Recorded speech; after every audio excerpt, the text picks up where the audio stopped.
make sure you're subscribed with notifications on. All right, all right. We here talking the latest in this DCU. I put quotations because we'll see how long. With Il Divino Vega, longtime contributor to the platform. What's going on with you, man? Oh man, not much, man. Just trying to enjoy this 4th of July weekend. You know what I'm saying? Yes. Celebrating our 250 years. Yes. Hey, that's a positive. That's definitely a positive. Right now, I am enjoying my holiday weekend off. I had a short day yesterday. Then it was like like the middle of yesterday, they were just like, you know what, we ain't got no more work today. Y'all go ahead, Nice.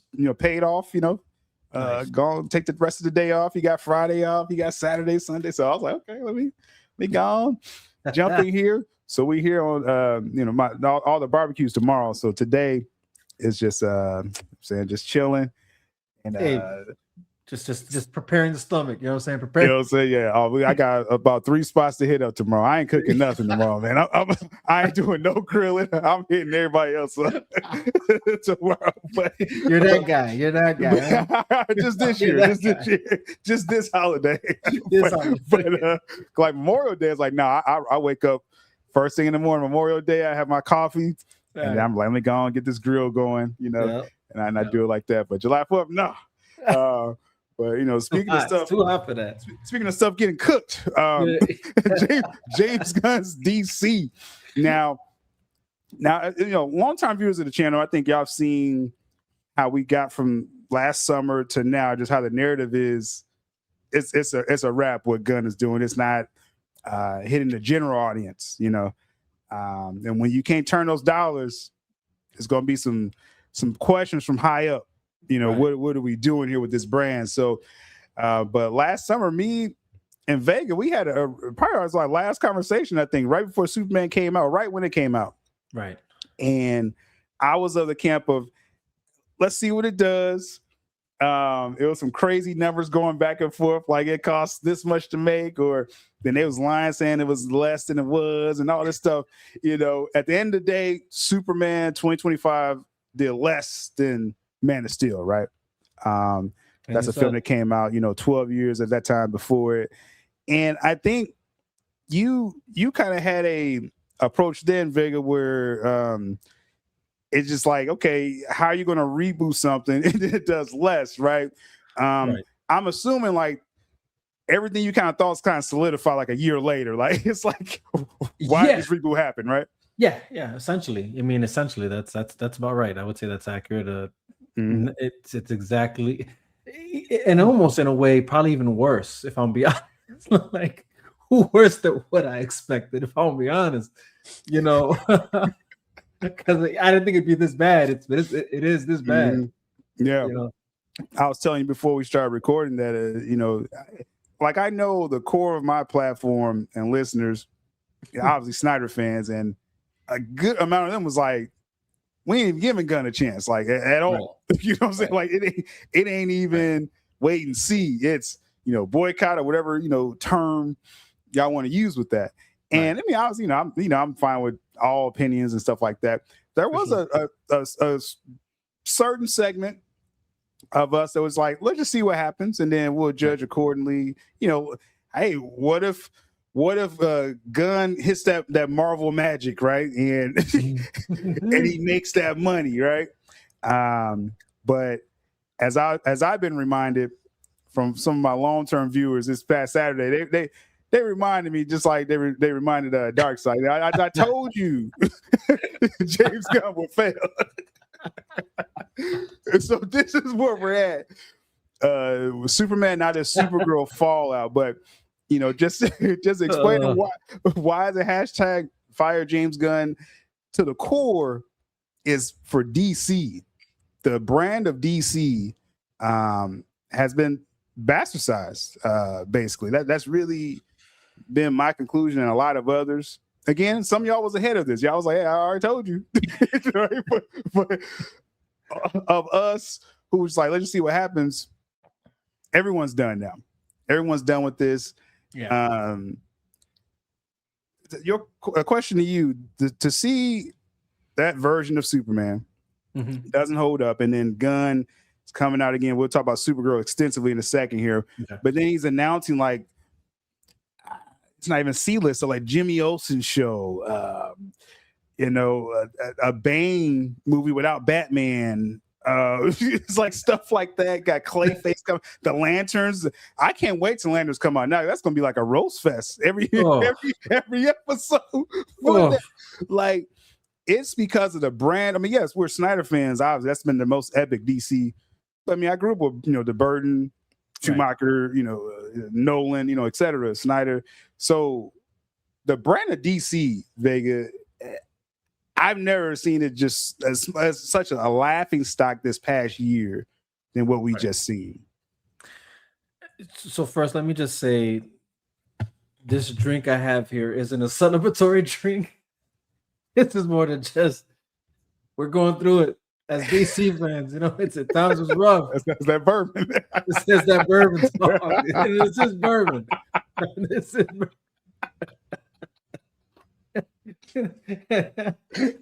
So whiskey bourbon going on here, right? It's crazy because obviously this was the very fear I had, right? When we, like you mentioned earlier, we were talking about this about a year ago when we were talking about Superman, prior to its release. We talked even after its release, in theater. It's this very fear, and obviously we're going to get into the Supergirl talk. The sadder part is just, some thought it couldn't get any worse than where it was as far as like before James Gunn came on board, because obviously DC was already on a, it was already kind of a train wreck, for a moment there. And, there was moments of hope of course correction and, getting the train on the right track again, type scenarios. But then this fool comes along and just derails the train completely, like, catastrophe. It's that bad. Like it's not even. I'd like to pretend like I'm exaggerating a bit, but I'm really not. It's just that's how bad it is. You're talking about. I mean, I know some people will stand up and bat, try and bat for Superman, but it is what it is, right? Like the reality is it didn't make more money than any Superman film, or at least the main one that concerns us all, right? As far as Man of Steel is concerned, it didn't do better than that, which that in itself kind of tells you something. But the reality is once it came and went, it went. Nobody's talking about Superman. You know what I mean? Like, nobody's talking about Superman. Everybody's still talking about Man of Steel. Everybody's still talking about Henry Cavill as Superman. You know what I mean? Like, nobody's talking, you know what I'm saying? And nothing against David Cornsweet. Look at that photo. It's hilarious as hell. He's going through it, bro. He's going through it. Rightfully so, though. Rightfully, hey, let me. It can't happen to a better person. It can't happen to a better person. Or something. Jeez. But it is that bad though. Like like in this photo says it all. Jesus, it is that bad. You know what I'm saying? Like, and you mentioned, obviously trying to give him a chance to see if he'll bring that Marvel magic, but. Obviously, I've stated before, this has kind of been my position for always, and that's that DC ain't Marvel. Mm-hmm. This idea that you're gonna bring the Marvel magic over to DC, it's a pipe dream. It's because it's not supposed to happen. You know what I mean? Like right. that's not what you're supposed to do here. Just to chime in, it's sad that they haven't realized that. Just to interject, as far as the Marvel magic, as far as obviously the style of Marvel magic, we don't want that, but you would just assume if he was coming with that Marvel magic that the general audience would have. You would think. Yeah, that's exactly. What I mean by that. Not that I want DC to be Marvel. No, right. I was like, he may make some money off this just because of that Marvel, and even they rejected him. So well, true, but this also goes to the point that we made last time, right? And that's that, you brought James Gunn thinking he was some sort of like primetime director from the Marvel. Success when he really was just a guy banking off the coattails of those that were actually great. like the Russo brothers. You know what I mean? So, or John Favreau for that matter, right? And Nicole Perlman, who Yeah, built the structure of Guardians, and Gunn just came in and told some jokes. Exactly, 100%. You know, so the idea that he was going to be the guy to bring over that success, so to speak, from that era, you know, it's again, it just goes to show that whoever's in charge there and whoever's been in charge, you know, I mean, we know I'm just saying whoever, just in general, to keep this simple, but is that, you know, they're blind to what the reality is and what really matters regarding DC, and really like a gold mine they have that they just haven't actually, that they haven't they've been in a drought in since the I guess you could say mishandling of Nolan and Snyder for that matter, you know. And here we are, you know what I'm saying, not to beat a dead horse, but no, I mean, this is, like I said, what most of y'all out there expected is literally what's happened. And again, I think it's even worse, right?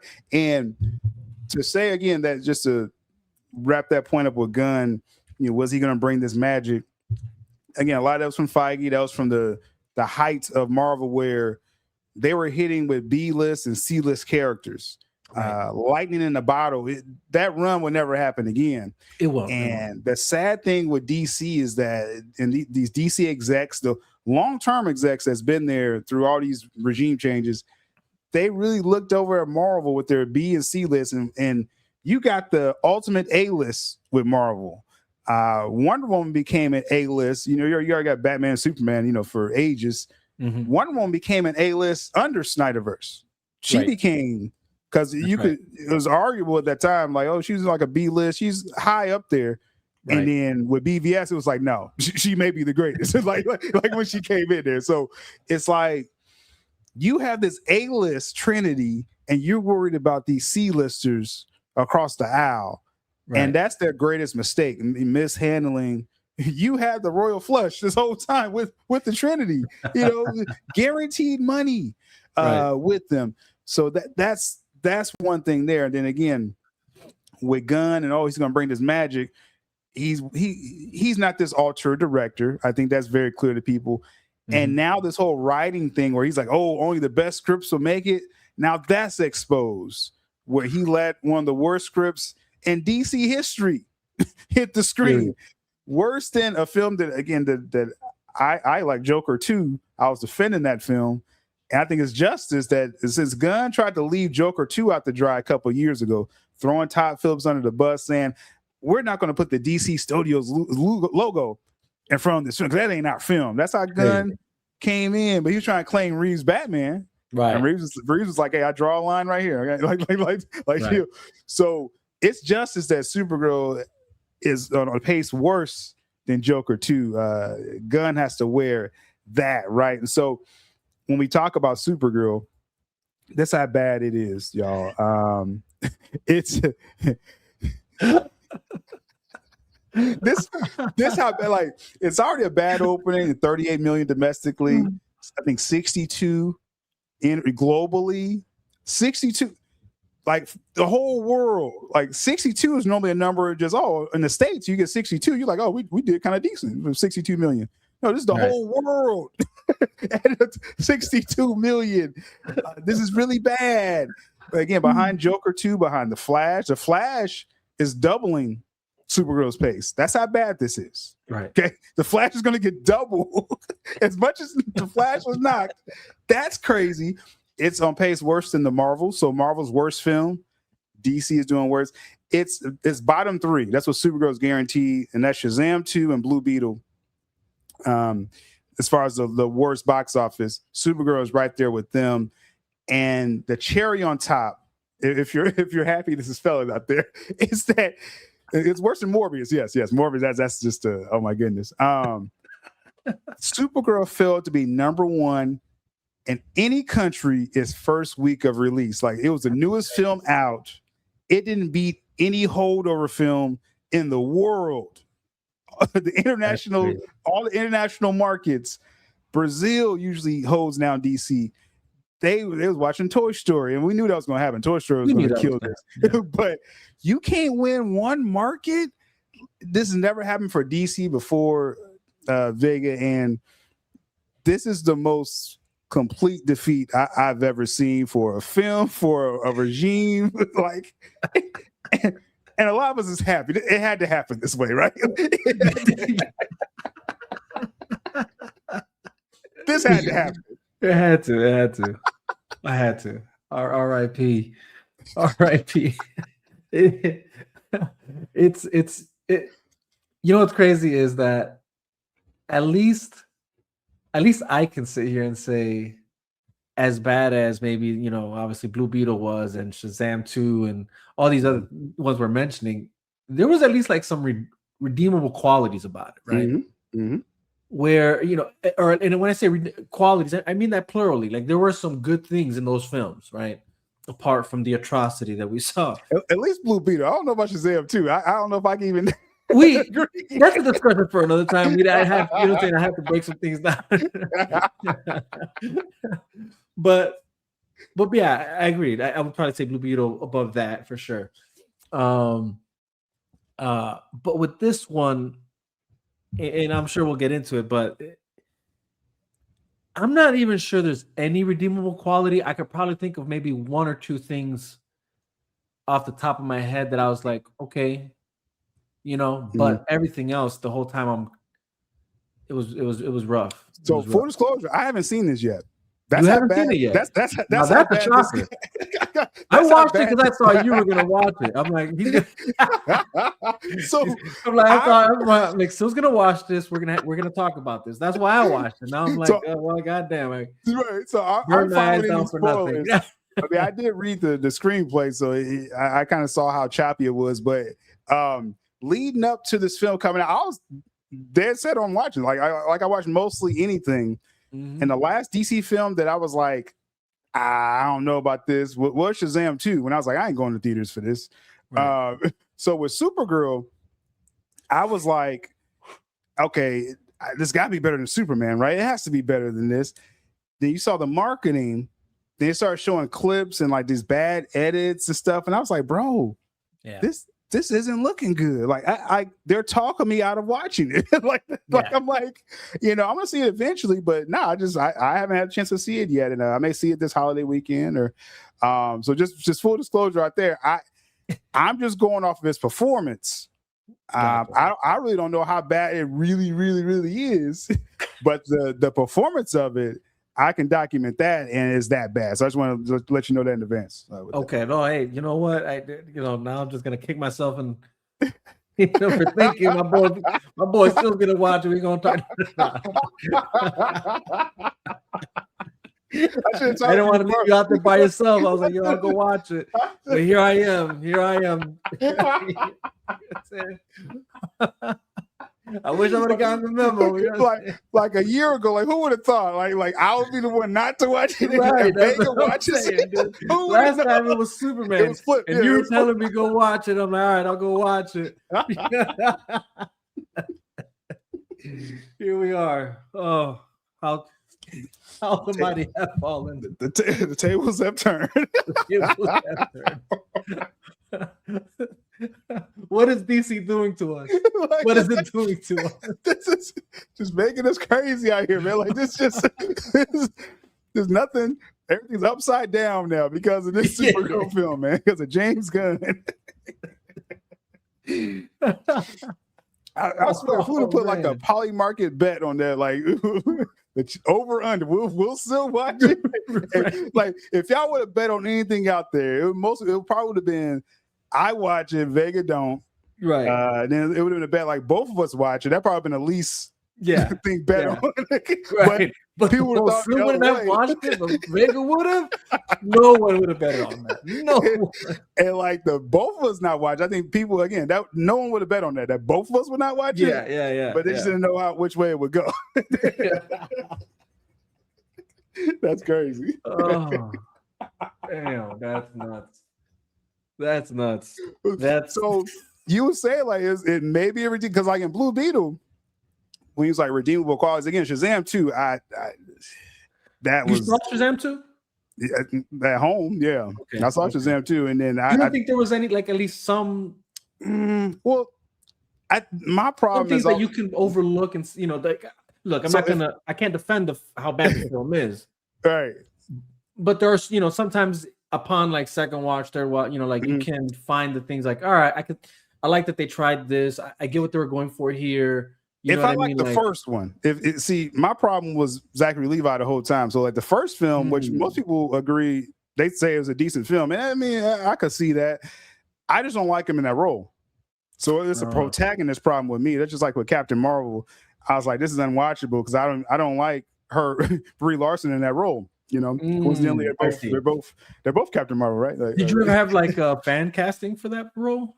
I would have like John Cena. I thought would have been good for that. Or my only issue with John Cena, he don't got black hair. You know what I'm saying? Yeah, they would threw yeah. Something but on it, it's fake. You know what I mean? Like Alan Richardson, the Reacher. I think he would have been good at Shazam. I think he would have been perfect. I think he had the perfect like jaw for Shazam. And but just Zachary Levi, I never bought into the first one. So when the second one came along, it was like, now leading up to that year when it looked like Ben was back, Henry was back, I was gonna watch everything. I was like, I'm gonna watch everything DC if they back, just to support DC. Right. But then they announced that reboot by the end of after Black Adam. Why bother? And I just like, okay, ain't really nothing redeemable. Any references, they took it out. So do you not like Zachary Levi at all as an actor? Is that what it is? I'm just not a fan of him. Yeah. Just not really a fan of him. I did actually like it. This is an obscure film, but I forget the name of that doggone film. But it's like a film that's about the South, and like this young girl gets a former slave. She inherits land, and they find out there's oil on it, and he's one of the you got to have those good token white dudes in films like that. And so he was in that. He wasn't that bad in that film, but so that was, he wasn't bad. Just as you didn't like him in Heroes by chance? What was he in? In Heroes? Heroes. I don't. Zachary Levi. I know he was in. He was in Chuck. I don't remember Heroes. Like remember they did like I don't want to say a reboot. It was like a sequel. I don't think I watched it. I don't think I watched that because after the first one, because season one peak Heroes, and then they messed up season two, and then I didn't watch it. If it was a revival, I didn't watch it. Oh, okay. No, see, I was one of those guys that I stuck to Heroes. I thought that was a good show. Although I agree, like there were hit and misses throughout. Man, season one was that season one. Yeah, it is what it is. But yeah, exactly. Levi. Yeah. I just wasn't a fan of him in the first one. So Shazam 2, I'm just like, nah. But Blue Beetle, a lot of redeemable stuff in Blue Beetle. I like the suit. I like the CGI with the suit. When they had it. Yeah, that was the star of the film. Really, when they had it, because there was plenty of scenes where the CGI wasn't there for that suit, and it was like, ooh, my man's got a rubber suit on. That's crazy. But I thought that film had enough to at least, I think it should have made more than it did. But now Supergirl may just take that bottom role from them. So that's good. So redeemable qualities. And since you've seen Supergirl, I guess what are those qualities? This feels weird on this side of it. Like I haven't seen it.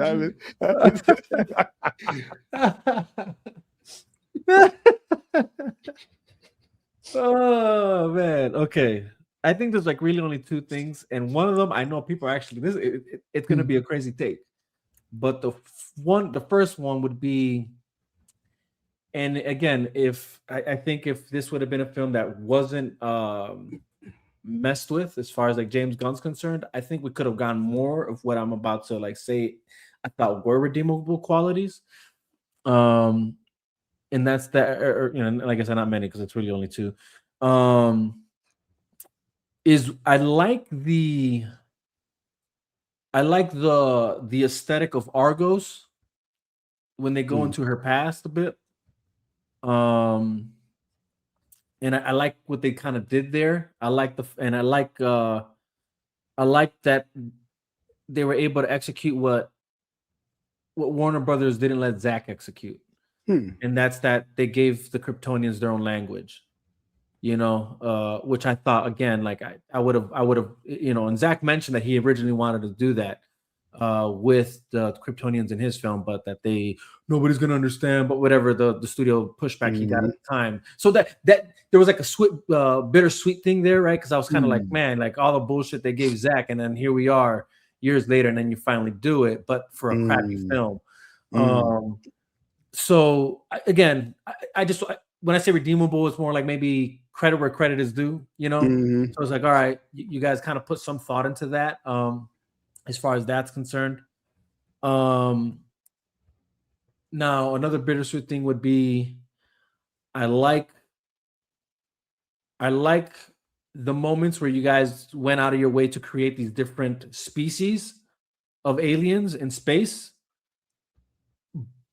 That's the sweet part. The bitter part is but you guys were dreaming too big, and so you, at least anybody paying attention, is realizing that you guys were too cheap to commit to that. So you use these scenes that are very micro to, you know, show that there's a space with all these different species. But on the macro, when you introducing a whole world, a lot of it is humans and aliens that look like humans. You know what I mean? Like rather than actual aliens.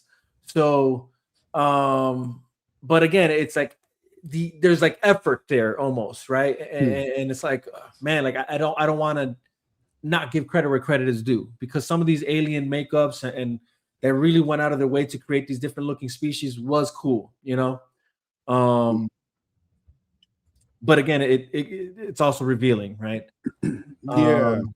And last but not least, this will probably be the most controversial thing, and then I can give you all the things that I hated about it, but but there is something about the choice she makes at the end. I don't know.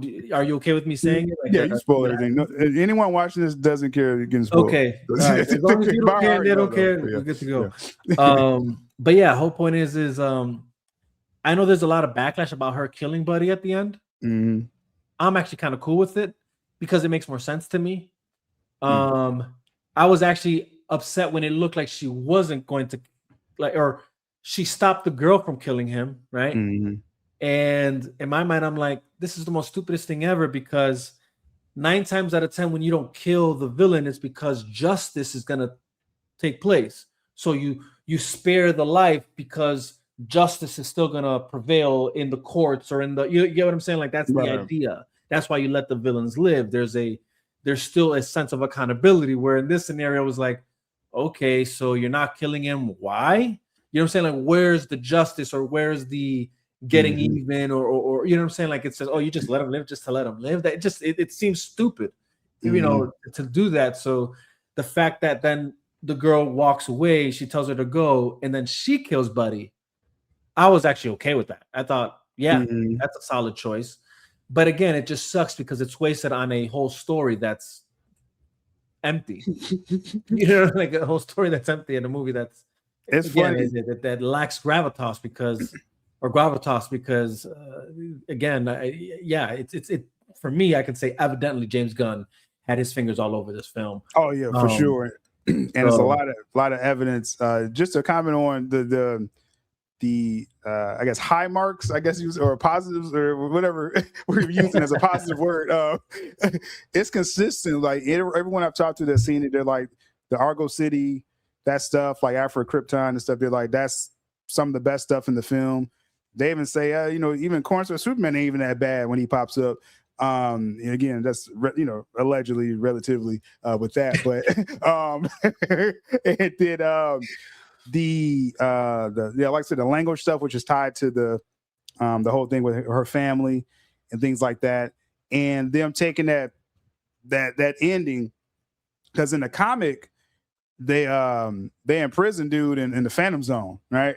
They throw him in the Phantom Zone for like centuries, and then once he comes out, old girl Ruthie, she's older, and next time she sees him, she just cracks him in the head. Okay, he doesn't die, but he suffered for hundreds of years, and then he gets stole on as soon as he comes out. and she just like, good, just you're nothing. But see, that makes sense again, right? There was a form of justice, the Phantom Zone, right? Like, right, exactly. To hold him accountable for his actions. And they didn't introduce any of that, like there was I mean, they could. You would think they could have done that because you got Superman there, but you didn't really introduce Zod and all that stuff yet, so that they couldn't really do it. Yeah, that's what I was gonna say. Like, there's just so much lacking in the world that she should exist in.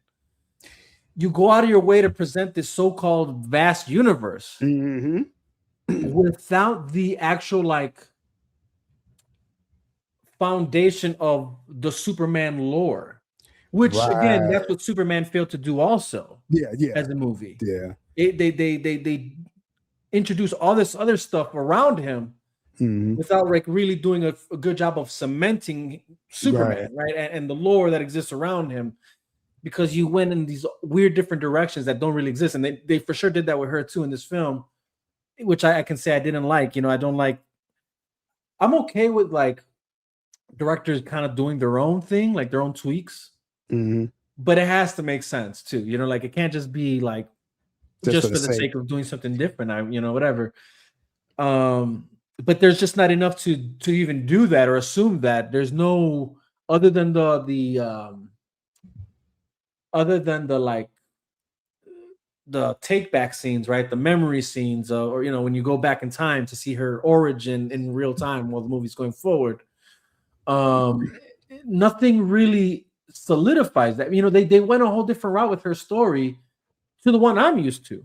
Right. You know what I mean? Like there was no Phantom Zone introduced, right? Like at least to my knowledge, that's how I only know of like two origins of her, right? And that's she got stuck in the Phantom Zone to why she's still young, but she's technically older than Clark, which they abandoned even that concept in this movie. They tried to play on it in a way that didn't even make sense, because it's like, again, there's nothing that solidifies her actual origin that we know, right? So, but there's like a point in time where they kind of like, I don't know if they were trying to make fun of the fact that she's supposed to be older, but she isn't, or if they were trying to just let you know that this is a different Kara. She's just a younger cousin, not the older, younger cousin, so to speak. So again, they abandoned that part, and then, correct me if I'm wrong, and this was probably another part that I was like, this doesn't make any sense. Kryptonite. The way it works is, to my knowledge, with the Kryptonians, and maybe I'm wrong on this, and I feel like maybe I'm wrong because there's probably other iterations that kind of actually show what they do kind of do in this movie. But they made it seem as if Kryptonite poisons them to the point of near death. But to me, what I always understood about Kryptonite is that it just kind of makes them more human, so to speak, right? Like, yeah, like you said, it's different. It's definitely different. There's different iterations of it. Most people, they take it the Donner approach, is I think is what we mostly accept, and it could be like different versions of comics. But where with Christopher Reeve, when that Kryptonite comes out, he's doubling over, you know. So it's like a poison, like you said. That's the perfect way to explain it. How it's supposed to work normally. Okay, all right. So then that part was kind of confusing to me, because apparently they messed that up. Dang, how they messed up Kryptonite? So now this is where I'm going to go. Also, like they failed to even connect. Another thing, they definitely just decided to not go, or which is funny to me, because if the next villain in your Man of Tomorrow is Brainiac, you would think this would have been the time to introduce him, at least sprinkle him, right? Like, because to my knowledge, he has everything to do with Argo, right? Like he captures, isn't Argo part of his collection? Right. Captures the cities. Yeah. You know what I mean? So, and she's, at least to my knowledge, I know that there's an origin of her that exists where, again, that's like the other origin where her escape is that moment, right? And that's, and she survives the taking of Argo City, didn't do that, Okay, so just so people know, in the comics, because it's like I said, there's two versions. Is the original version is after they, after Jor-El sends Kal-El away, Kara's parents say, okay, you gotta go watch over him. You're the older cousin. Right. And then she gets lost in orbit, kind of lost in time, and like suspended reality, so she doesn't age as fast, but she's older than Clark. So she gets to Earth and she's older than him, but she's actually younger, So that's one version. Then you talk about the Argo City angle, which was introduced a little later. She goes to Argo City, Brainiac attacks Argo City, right, and captures it, and then again she's sent away before Brainiac destroys it. Right. But so you're saying they didn't do nothing like that in the film. But none of those true. It's my whole point. None of those two origins are true. She wasn't even born yet when Kal-El sent to Earth. Okay. So liberties, I guess. Okay. All right. Again, that's what I'm saying. Like there was so much like that. I was just like, yo, this is crazy. So again, they failed to introduce anything that actually at least cements the Superman lore, as far as like Phantom Zones and Brainiacs and whatever, Zod threats that exist. None of that perfect exists for this film. That would have been perfect, like you said, especially. But see, that's how we know James Gunn really doesn't have a real plan, overarching plan, because this is an easy thing to connect. You have the only other Kryptonian, Argo City. You can literally say, okay, if the plan was to use Brainiac, you could have easily just had a cameo. In this film, you could have had a silhouette, you could have had AI or anything, but it would have been connecting, the tissue of this universe. And again, another failed attempt by James Gunn. Yeah, no, for sure. And the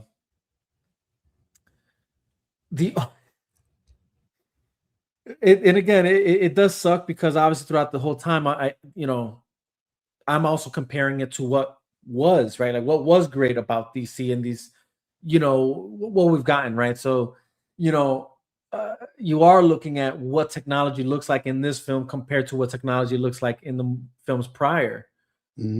It's crazy to me, and actually,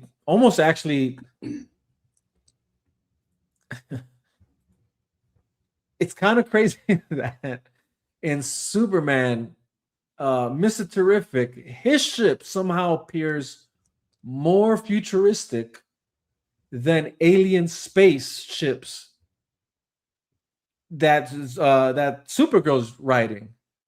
Like it looks her ship looks very like something out of like a Star Wars 1970s Star Wars film. Oh, you saying Mr. Trip is more advanced than apparently than the aliens and everybody, than the aliens in space with spaceships. You know what I'm saying? Like this is the reality so far built in this world. And then like obviously you've seen the rounds of everybody clowning her spacesuit compared to the spacesuits that exist. So, man, it's almost unreal, and it's almost unreal. Almost even like it's not connected. Yeah, it's so weird. Even the spaceship that they put her in, it doesn't even look like a spaceship. It looks like a Minecraft like block, Tetris block that closes her in. Wow. And then flies out. Like it's so weird. It's yeah. And then it's almost like they don't, again, like you said, what's obvious is that they don't know what they're doing here, because not only are you failing to like make things connect that should be easy, but you gave us the same story plot as Superman. And what's that? This is all about a dog. This is all about a dog, man. Where's the dog? Krypto is the main point. Like, like these people lose it because they don't know how to take care of Krypto. You know what I'm saying? Like, it's crazy, man. Like, that's their kryptonite. Krypto. Yeah, Krypto is their kryptonite. So it's clear then. I mean, and like I said, along with you, like this is what everyone's voicing. It's no clear, cohesive plan between just these two films alone. This should have been the easiest connecting films and whatever James Gunn, let's just throw away, what should have happened, and Gunn should have just the super family stuff that James Gunn is swearing that he's doing. You got Superman and Supergirl, and just from what I keep hearing is that these two films could be in two different universes because it's nothing connecting them. Nothing. The only way he tries to connect it is by the fact that Superman's there, mm-hmm, and then Crypto's in the movie. You know what I mean? Like, but there's nothing that connects. You know what I mean? Like, even the elements that, and look, again, there's a part to it that I'm like, I can see conceptually what may have been an idea there, where you're like, maybe you're trying to re-envision a origin for Supergirl, where again, it's not the main things we know of her origin. Okay, whatever. And maybe you're even trying to separate her from this, because let's be honest, like, at least the version of Supergirl I know, because she is still young, her point of reference of a role model is Superman, right? It is her cousin. And so like, I'm even thinking about that version of Supergirl, right? From like the animated series, right? Where all she really wanted to do was make Clark proud, right? And help and don the S on the chest, whatever, the same thing, to let the world know that, whatever. And then you still see the, her younger aspects of her, like, show, right? The immaturity and all that, but it's not in a rebellious way. It's just right. It's just immaturity. It's immaturity or naivety, maybe. Like how? Because what I wanted from Supergirl, like, what I knew I wasn't gonna get this in this film when I finally see it, but now I definitely know I'm not getting it hearing you and others. But that's what I wanted. That kind of the animated series, Supergirl, right. Some of the comics as well, is that, and even in Smallville, she feels like an alien trying to fit in. Like, it's that, she didn't grow up like Clark right did. Yes, exactly. So exactly. And she still has good qualities, because like even the Supergirl CW show, they tried to make Supergirl Clark. That's not what we're talking about, right? That was fine. That version was fine. That was fine. Yeah, it wasn't a bad role. Yeah. That's just not the type of Supergirl. And that version's fine, but it's fine. I wanted like that Kara. She's like, we're the House of L. Clark, like, yes. You kind of forgot your roots, exactly. from Krypton, respectfully. You know what I'm saying? And so I know we're not getting that. So I'm like, okay. And so the comic they're trying to adapt is, again, a more of a jaded. That's how she's supposed to. There's those that watch the film. That's how the comic is, but that's probably the only thing they took from the comics. I just want to let you know the run they took this from. If she seems kind of jaded, but she still has redeeming qualities in the comic, and I don't think she has that in the film. But so they missed that essence. Though, that's what I'm hearing that you're saying. That this is like an original version of Supergirl they did. No, 100%. That's like, you hit it on the nail. That's what it is, because that's the version I'm looking for too, or that I would like to see. One that's more, I guess, due to just what she knows, right? Is Krypton, right? And the House of L, that symbol and what it means. I would have preferred something along those lines. And we're definitely. I don't know. I know that they're interpreting or trying to do some sort of comic run of hers, but I don't, and maybe you can enlighten me on this, but I'll tell you this much. I don't know how that comic went, but how this movie went, it sucked. Like, it doesn't make sense. It's not the story. No, the comic's definitely better. I already know now. Her jadedness comes from her being a drunk. And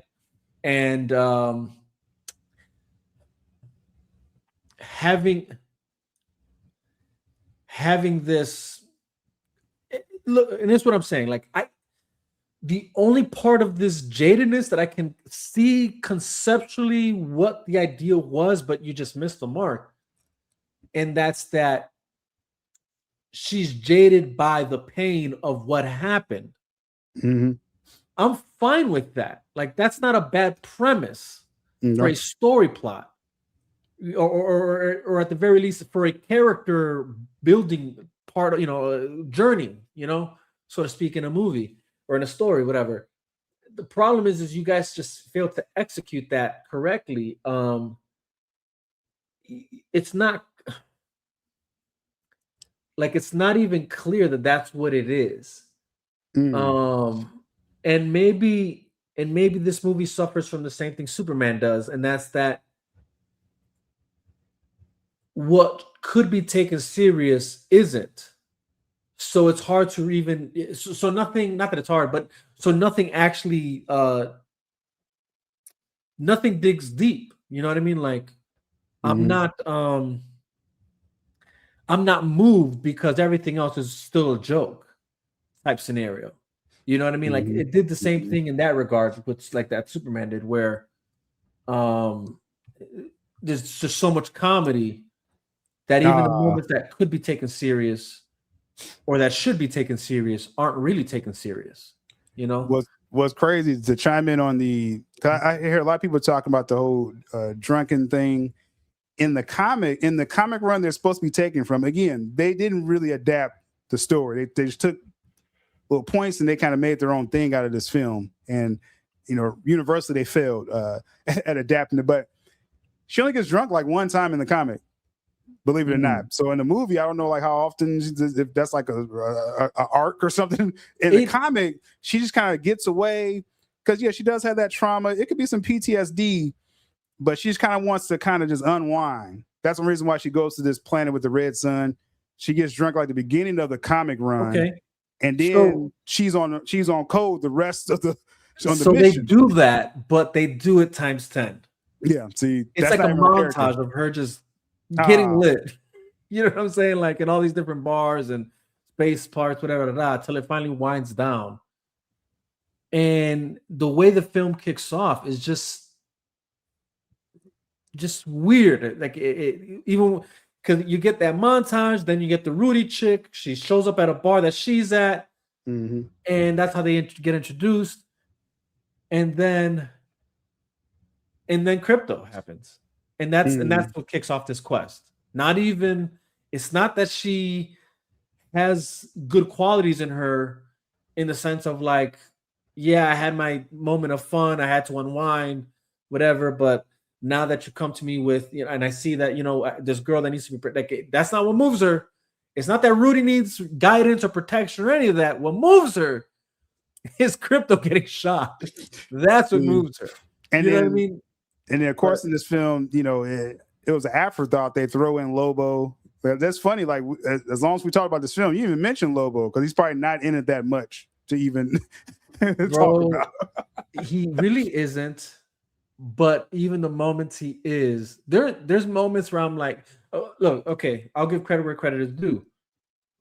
There are moments that do land, the comedy lands, right? Like, yeah, I hear he's like he's having fun. Like, yeah, like, it's fun moments where it's like, man, that's funny as hell. There's also moments where like, yo, that's gross as fuck. Like, I don't know why we're even showing this shit.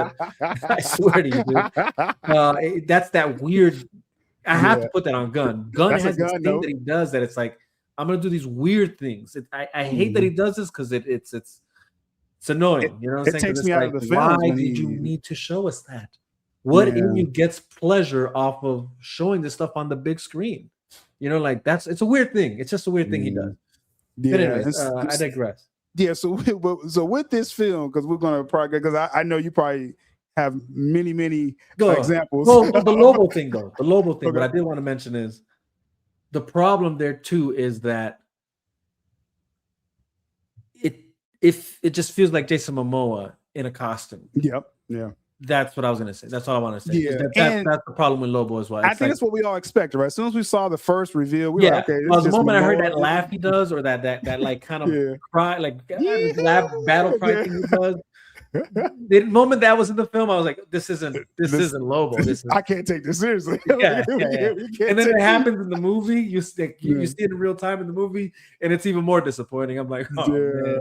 So I think, but I'm gonna go out on a limb and say with this film, because you know, it may be streaming because the way this is going, first week it bombs, right? It was literally DOA, like it had bombed before it came out. This is just insane seeing the film bomb like that. And then this second weekend, now we're going into the holiday weekend. Right. It's projected to drop 70%. Jesus. Plus, probably, right? So that's probably the worst DC drop ever, film drop ever, likely, right? And so you're looking at a film, it's probably only going to have like 3 weekends in the theaters. They're going to pull it out for 21 days. Right. And then I'll be able to watch it on HBO Max, probably. So I probably just got to wait like 10 more days, and then I'll see it.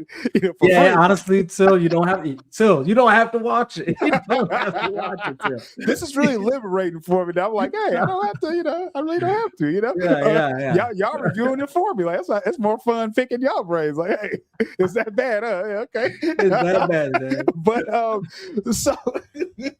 so with that, I'm gonna go out on a limb though and say, I don't believe this is probably the worst film ever. I'm just me taking in what everyone's saying about it. I wasn't interested enough to like, hey, let me go and get a premium ticket and watch it. And I think by the time I watch it, I'm gonna be like, yeah, Shazam 2 is probably worse, than this. And there's other films, other Marvel films that I'm like, it's probably not as good as this. No, it's just a mid film to the core. Probably low mid. Low mid.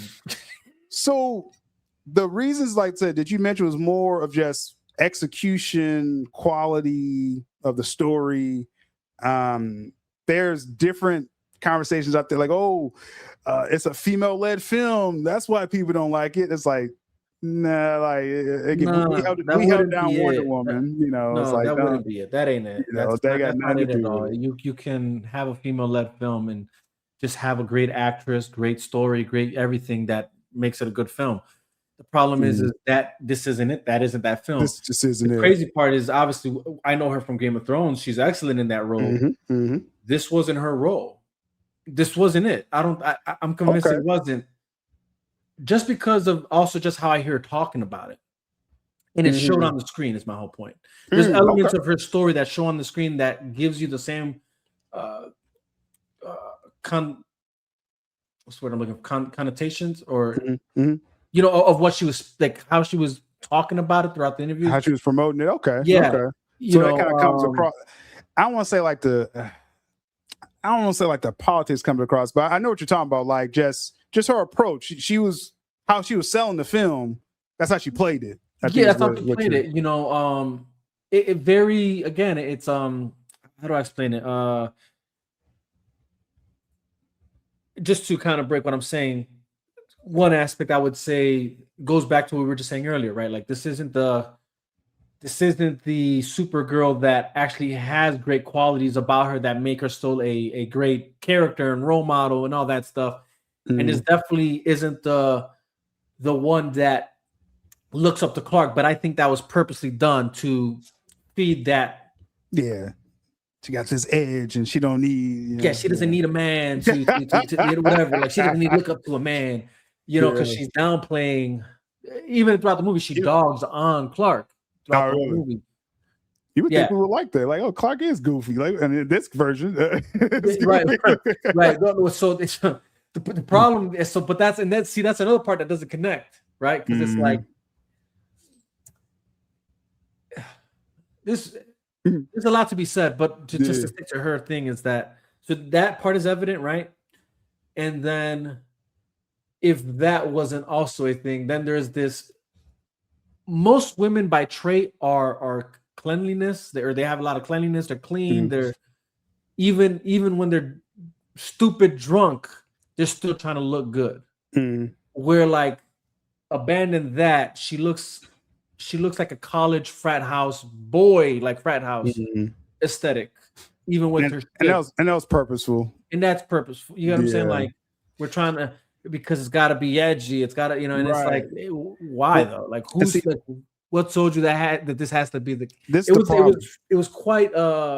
Again, it sucked to see, because it's like, why are you guys doing this to this That's character? really not her. That's not even her character. Yeah. Not even in the comic you're attempting to say you drew from.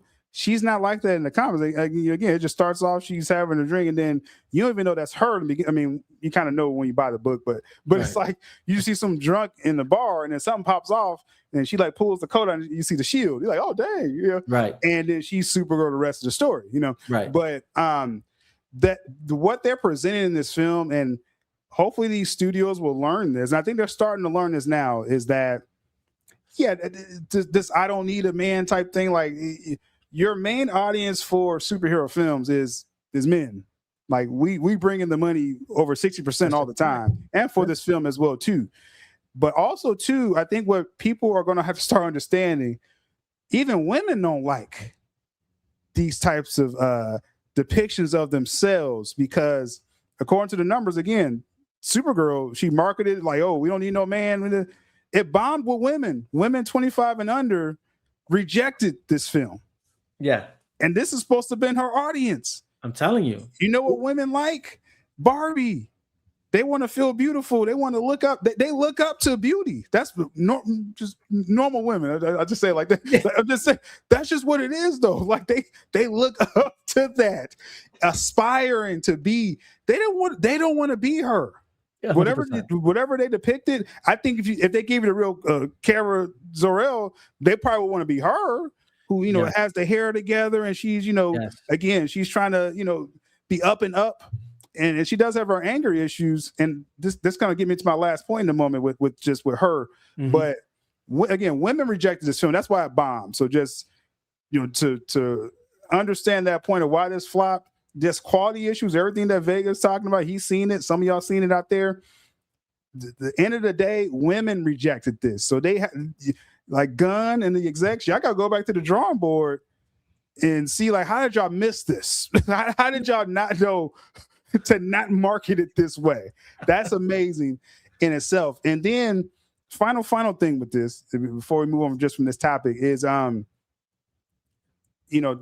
like I said before, I don't think this is the worst film ever. I really don't. Just from everything I heard, I think it could be some redeemable things that they could have done better and things like that. But the least thing they could have done with this film, and this is one of the best criticisms I heard from someone who, they're probably a shield, but they admitted they didn't like this film.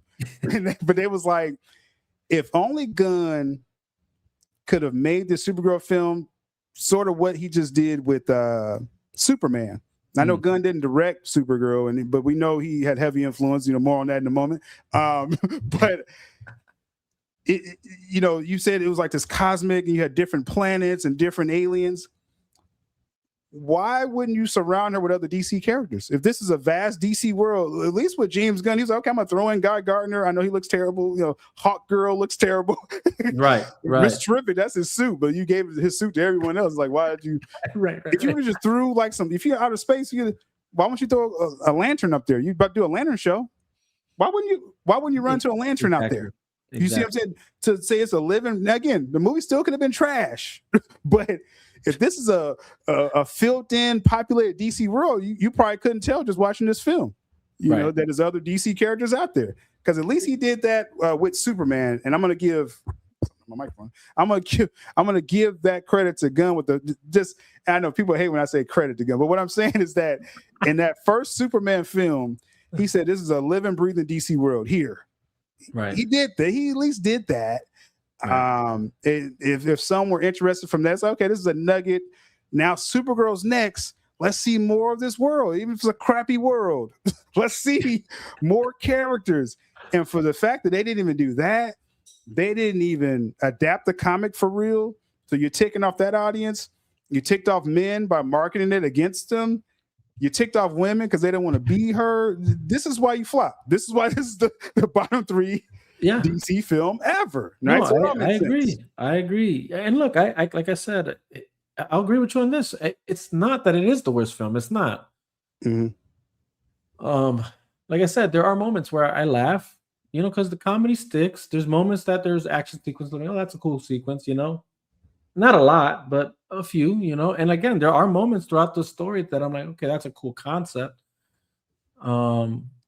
It's just they fail to execute on every cylinder from the world you're pretending to introduce, like, oh, vast universe. But I mean, you said it well. Like, okay, well, where are these other characters?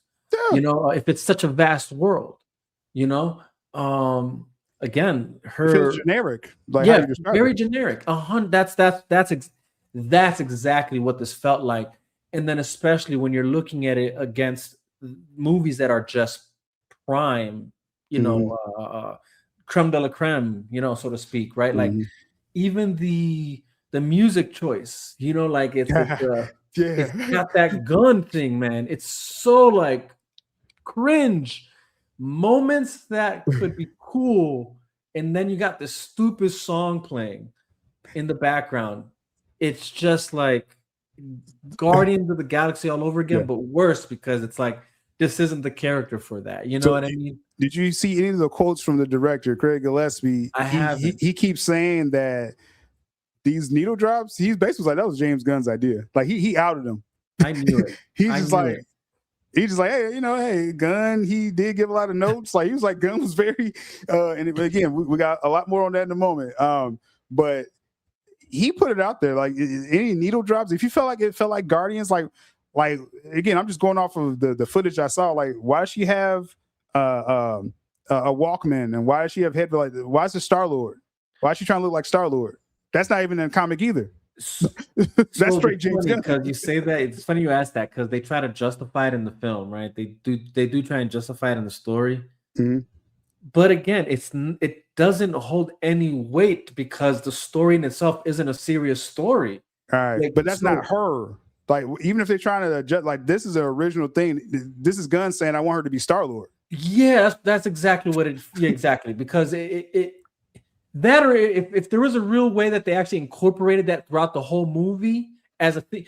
The reason it worked for Star Lord is because the headphones are part of his aesthetic. Like Yeah, the movie starts off with him with his headphones and him. and he's from Earth, and so Yeah, and he's he's out from Earth, there. right, right. The needle drops make sense So it makes sense in that film. because he's actually listening to the music himself, right? Exactly, As he's doing his exactly. thing, right? Dancing, whatever. Right. That's That's his. his That's his whatever. So that character, makes though. sense, right? Right.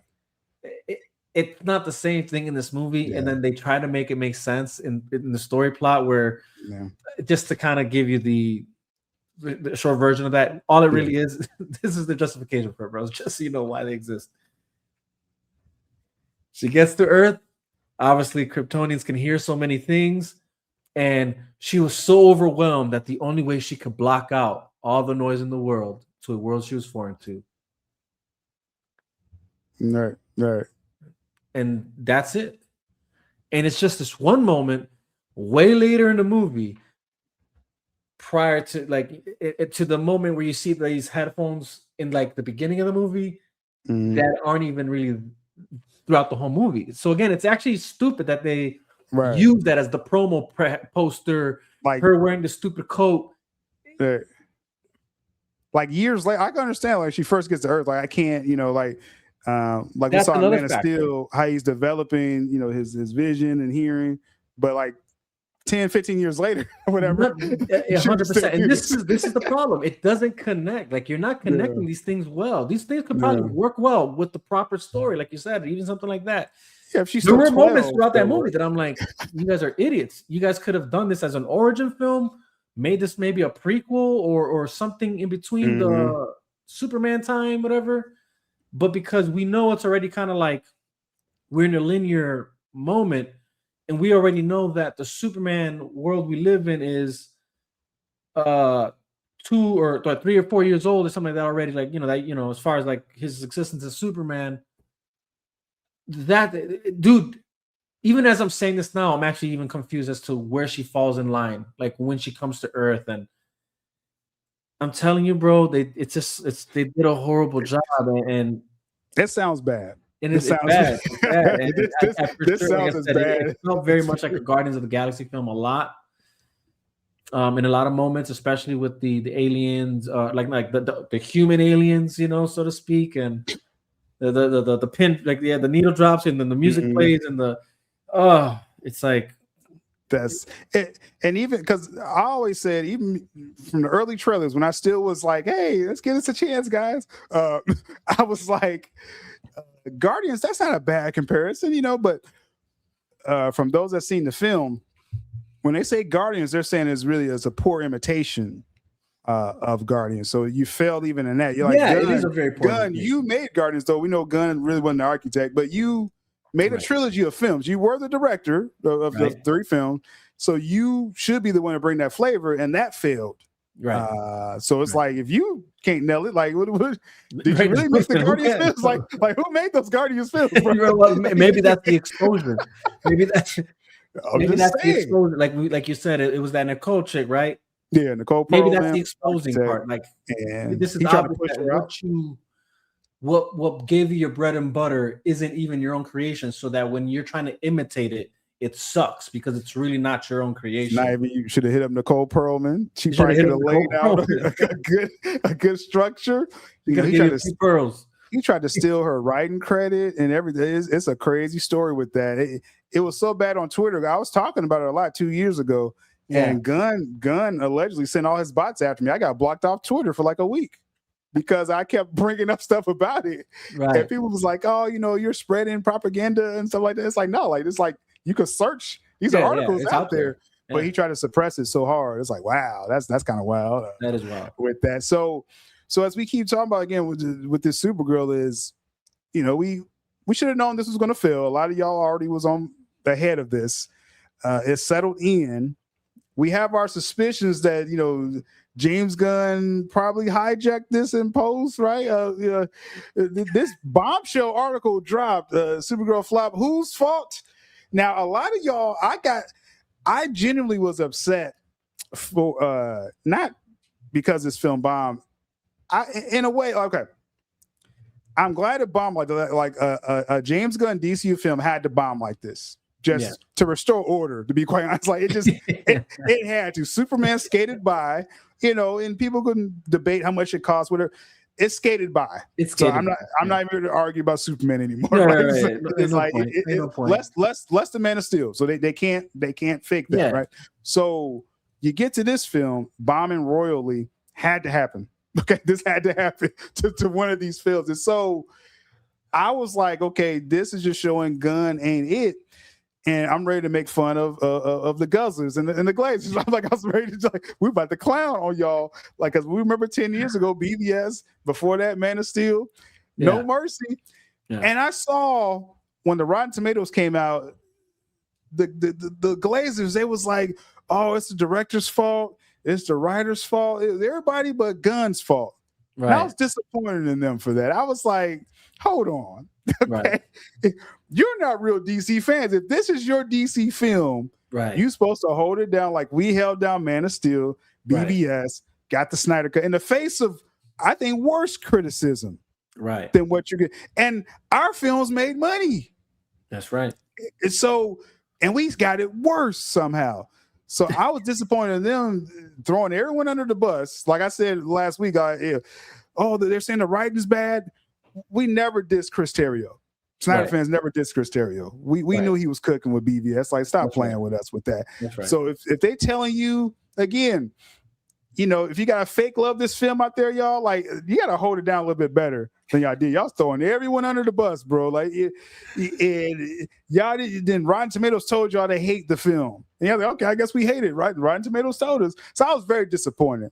Right. But I will have to say the Guzzlers, they did kind of round back. They did like a 180. Now they're saying it's the best female film ever. So I'm like, okay, now we can clown y'all, correctly going for it. Y'all delusional now. That's great. Yeah. Like, y'all delusional.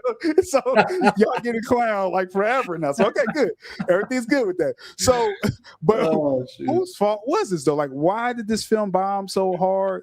According to this article, this just dropped before me and Vega jumped in here. So this is perfect timing. Awesome.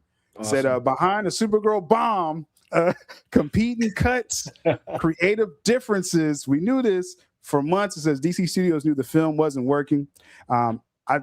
Many people said that before it came out. Things came to a head in March when the studio tested its own cut against one from the director Craig Gillespie. So James Gunn, the studio is James Gunn. Okay, right. He cut his own. He took this man's film and cut his own version in post to go against the director's cut. Okay, that's wild in itself right there, right? And this kind of sums it up here as it says, usually test scores go up, and away. test scores don't mean nothing, y'all. I hope we grasp this. We know this. Snyder fans, because like I said recently, we're the real DC fans because we really held down DC films when the world was against DC. We held it down in order to get the Snyder cut. If we dropped the ball after Man of Steel or BVS, we never would have got the Snyder cut. That's right. You know. Now, what we know with this film, it was actually more than 20 minutes cut. They tried to say it was only like 11-minute difference. It was 20 minutes cut plus from Gillespie's cut, from the director's cut. Right. So it's a whole BVS situation, right? You guzzlers, y'all would never see that director's cut because y'all didn't hold this film down properly. So y'all failed, right? Y'all failed. Y'all not like real DC. We're the real DC fans, Snyder fans. What we say goes going forward with DC. Yeah. Okay? We're saying this is crap. This is crap. Okay. But anyway, so test scores, anytime we see test scores again, I'm gonna mock anyone talking about test scores. But it says in March, the scores for Supergirl actually went down when DC Studios held a bake-off. That's a wild term. Testing feel like some cookies and testing competing cuts from Craig Gillespie's and from the studio run by James Gunn, Peter Safran. So how wild is this revelation, Vega, that the director had an intended vision for this film, and his studio heads, James Gunn, Peter Safran, basically hijacked this film because they released the studio cut. They did not release this cut of this film. This is not his vision that you saw in theaters.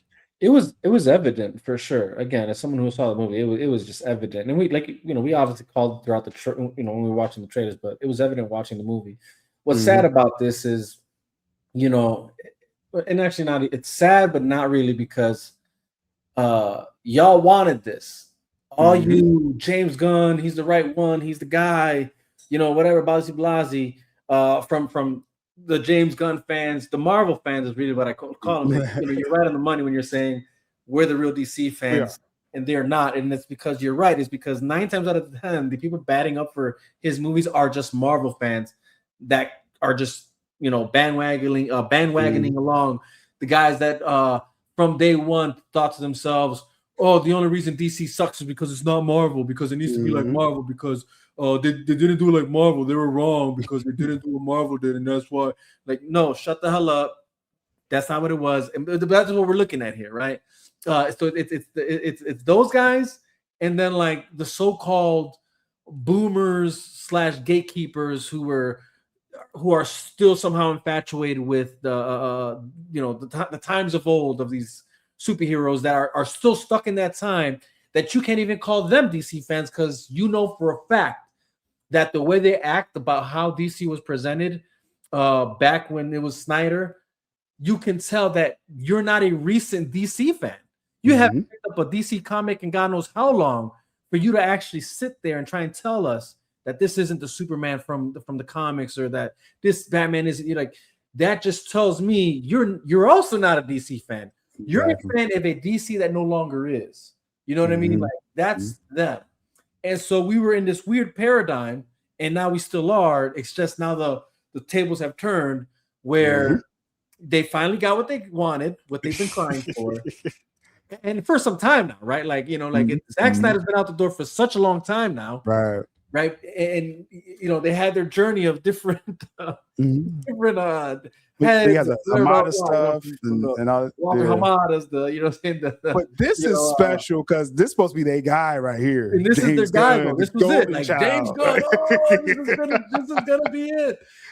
And where are you? Where are you? You know what I'm saying? Oh, you're not entertained. That's not why you were here. Doesn't this prove, Vega, that all this hoopla over Superman 2025? I think a lot of that was just more curiosity, like just natural curiosity. Say, hey, a new Superman film. You get grandmas and grandpas like, oh. They're like, oh, let me check out this new suit. I'm gonna take the grandkids to go see this new Superman film. And I give it that. That's the brand, right? I mean, you could have brought back Bryan Singer, and you probably could have got the same numbers for in today's climate of Superman, right? So, like, you could have re-released Superman Returns. I think it could have made 619. Like, no credit goes to Gunn for that. But then too, whatever that goodwill was in that universe, it did not carry over at all to Supergirl. It was never there. Right, it was never there. That was just a moment in time. That was just a moment in time. And the sad part about it is, again, the only ones still batting for that Superman, you know, still trying to make points. And the sad part about it is the point that they're still trying to make is that they're still so fixated on Zack Snyder. As much as they try to like, get over it, or he's got like, you get over it. You know what I'm saying? Like, what are you talking about? You get over it. You're the ones still putting memes together of, you know, because you want to hope that there's a different, maybe the poll will turn out different this time. Maybe this time they'll actually vote for David Cornswood over Henry Cavill. Maybe this time they'll vote for Man of Steel over Superman 2025. And every time you're proven wrong. You know what I'm saying? Like you know, you guys. Anyways, like I said, this is fell perfectly. Yeah. That this had to happen, and then for this bombshell to come out that just as we suspected, we just thought it was just notes, guys. This is worse. It's like just like we said, okay, Supergirl's going to fail. It's fell in bottom 3 all time DC. Like I was like, it's even worse. But still, this just proves what I've been saying all along. And I know we even myself, I like to separate the person from the work. The problem is James Gunn is a shitty person, bro. Like he's done shitty things. Yeah. This is just another one of those things. Yeah. And it's even worse because we just figure, again, just some notes, right? The needle drops. Right. Even the director didn't even go this far. He just said, oh, Gunn, you know, he collaborated a little bit. Just he said to use this song. That's a quote out there. Right. And so we thought, okay, all the needle drops is on James Gunn. No, it's worse. More in this article. I'm not going to read out through this. I'll have a different episode. I'll read through all this. But Gunn brought in another writer to chop up some reshoots. So they rejigged this film, y'all. Like this is a different cut than the director his own film. Like that's insane. And again, Gunn released his cut of the film, and that's the cut that's bombing royally. This is perfect. Like yeah. You couldn't ask for a better scenario to illuminate. What's also crazy about what's clearly what's also illuminating here is that, do you remember back when we were saying James Gunn shouldn't have directed Superman, just stay in the background and play the role of the studio head? Right. This here shows, bro, you can't do any of it. You can't be trusted to direct. You can't be trusted to be just a studio head because you're going to pull something like this. That's, you know what I'm saying? Like, dude, this guy's being exposed. Yes. For who he is. Perfect. This is a perfect scenario because, again, it's showing people Gunn is not fit to be an exec over DC. Like, he's just not. So everyone that talked about how the studio messed with Zach and his cut and things like that, like this is what Gunn just did to Craig Gillespie. This is literally what just happened. Like he got justice in real time. In real time, he really got justice with this film, man. And you're right, he really just did. And like Craig Gillespie, his agency right before this film came out, it was tracking bad. Again, it was DOA before it released. Insane. Right. His agency announced that he's directing something else now. Like he's not with Warner Brothers, DC. He's going. You know, they got ahead of this bomb. They're like, he's still working. This is about the bomb. And now this is all coming out. Now, what's different now about this, though, because we could have been having this conversation if everyone was being honest in 2021, I think, when Gunn's The Suicide Squad came out, that bombed.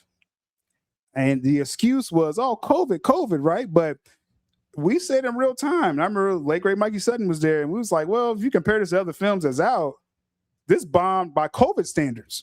The Suicide Squad. Yeah. But day and date release, everything. You compare it to other films that had the same release schedule, they stomped the Suicide Squad.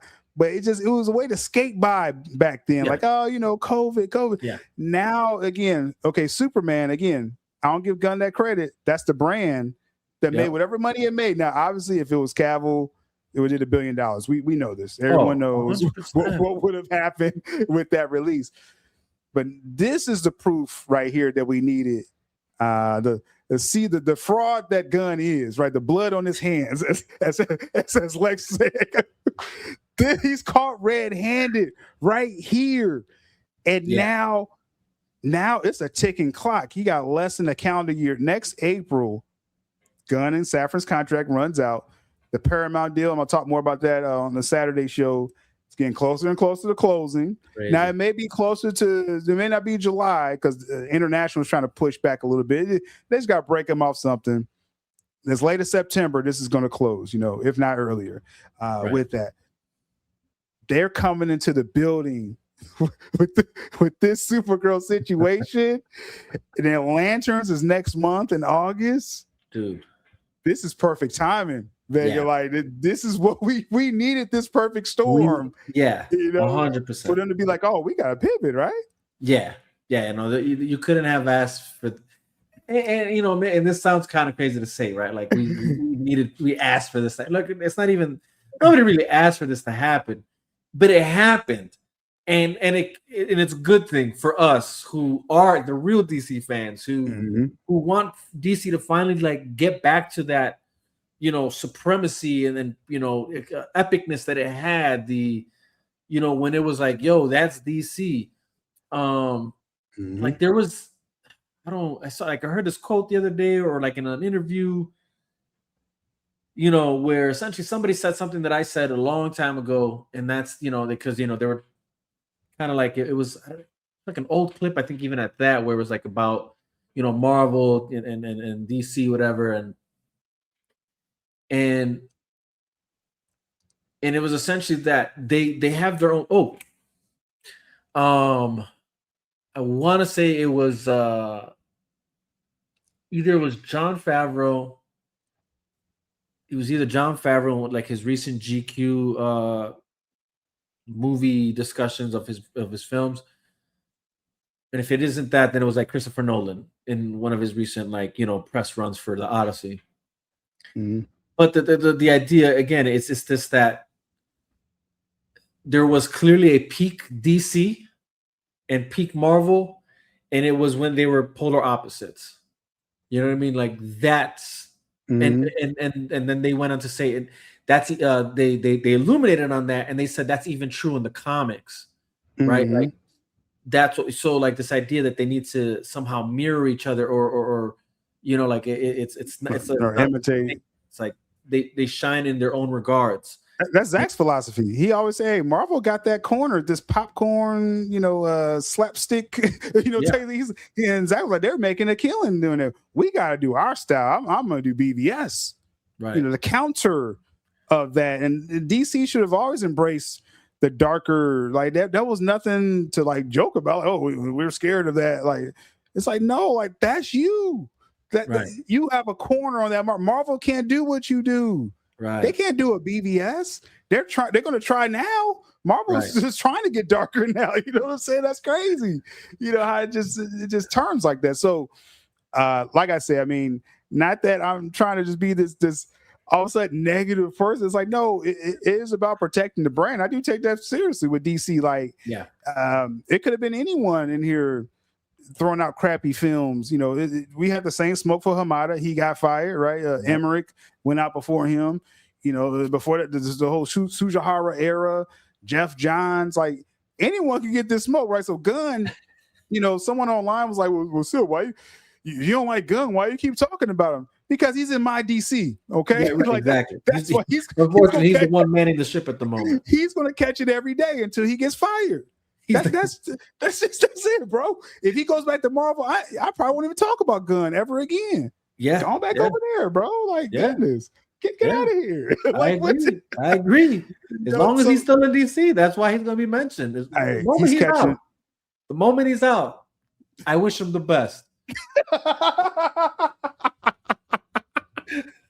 Hey, the moment he's out, Because first thing he's gonna do, he's gonna make that Star-Lord movie because he was dying to make that years ago. He's gonna run. You know what I'm saying? Feige, So the moment he's like, he's out, hey, best to you, brother. hey, best to you. Go do your But thing. at the same time, good riddance. You know what I'm saying? Because golly, oh, it's gonna be a party. Yeah, just gonna be when a you thought it celebration. couldn't get worse, he proved it could. And like I said, with the state of DC right now, we take these temperature checks. It was shaky last summer, but like I said, my stance is always like, I gotta go off what the actual numbers. I know a lot of people, they had different internet numbers, and they've been doing it now to Supergirl.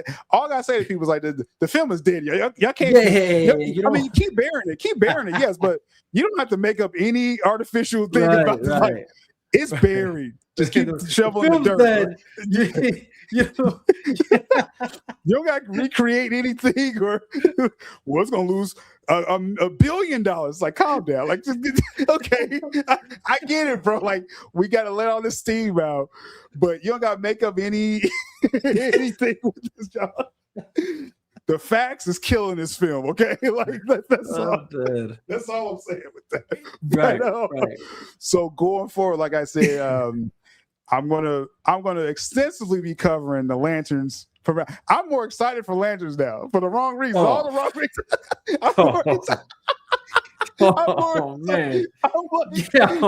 Man. Let's keep this going, dude. Because people they look at it. Even the people that's trying to defend Gunn, everyone knows this film is bad. Like even the Gunn fans, they know this film's bad, so they can't argue that too much. They just don't like how we're saying it's trash, right? But now going into Lanterns, because people think, okay, Man Tomorrow's next, right? That's the next film. It's like, no, you gotta get through this year, buddy. You got Lanterns, you got Clayface, you still got Clayface.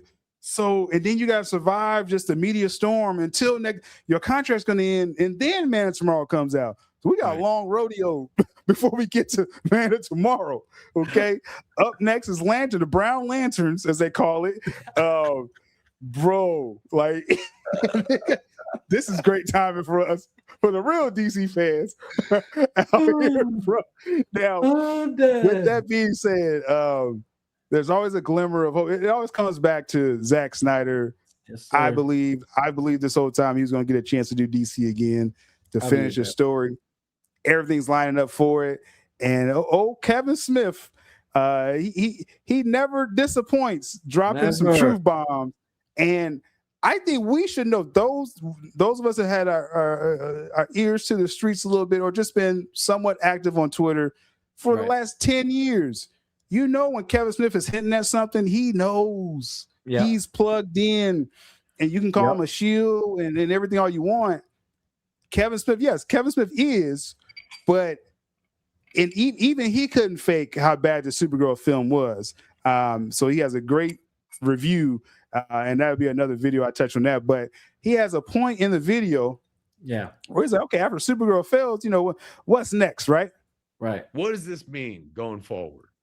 For the uninitiated, Warner Brothers is in the process of being bought by Paramount, which is owned by the Ellisons, which, some people have said, I don't know if they care for James Gunn's, movie making and/or politics. There's been rumors they might even bring back the Snyderverse, for heaven's sakes. So it's a weird time over there. And yeah, you gotta drop that in there. I'm gonna let him finish. You gotta drop that in there. I guess, if you believe the internet, this movie needed to do real well, because now all of a sudden everybody's going like, oh, I don't know if James is going to have a gun anymore, have a job anymore.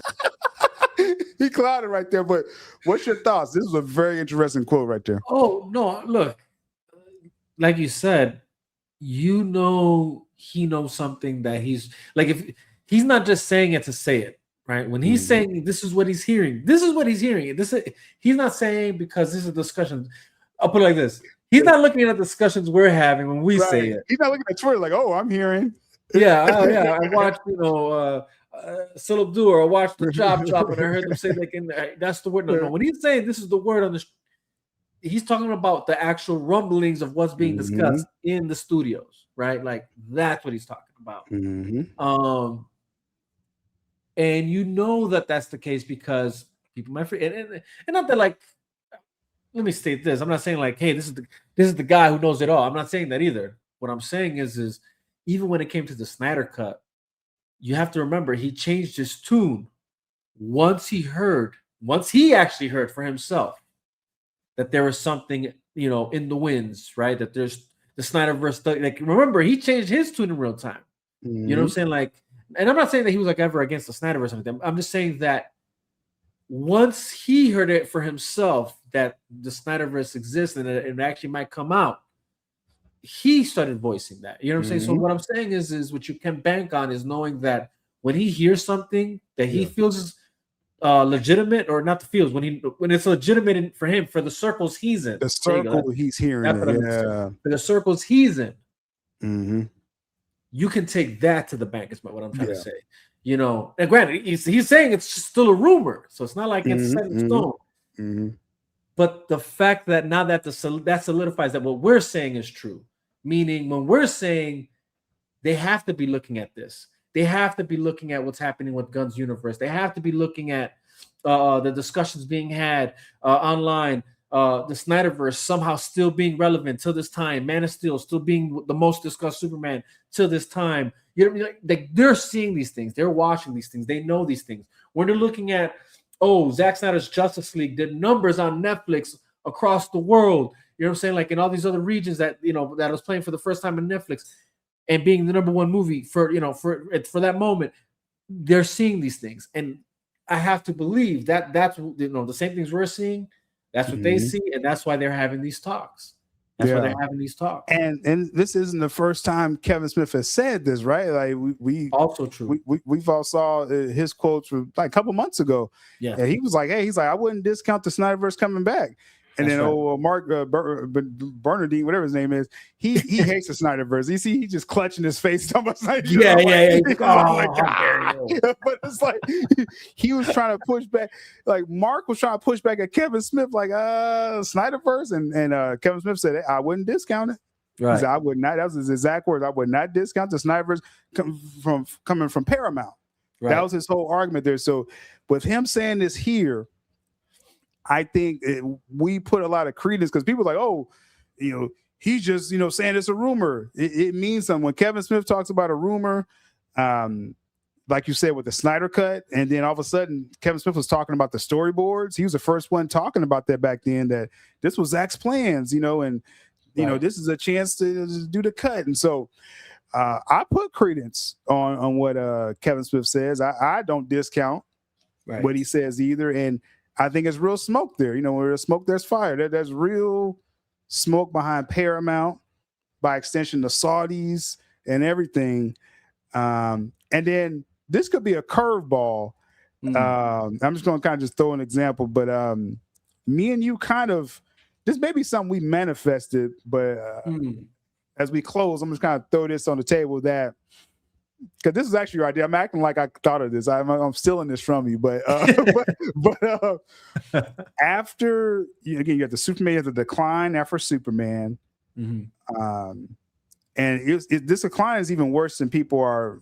The Gunn fans are even leading into, is that Peacemaker season 2 viewership dropped sharply, and a finale was panned.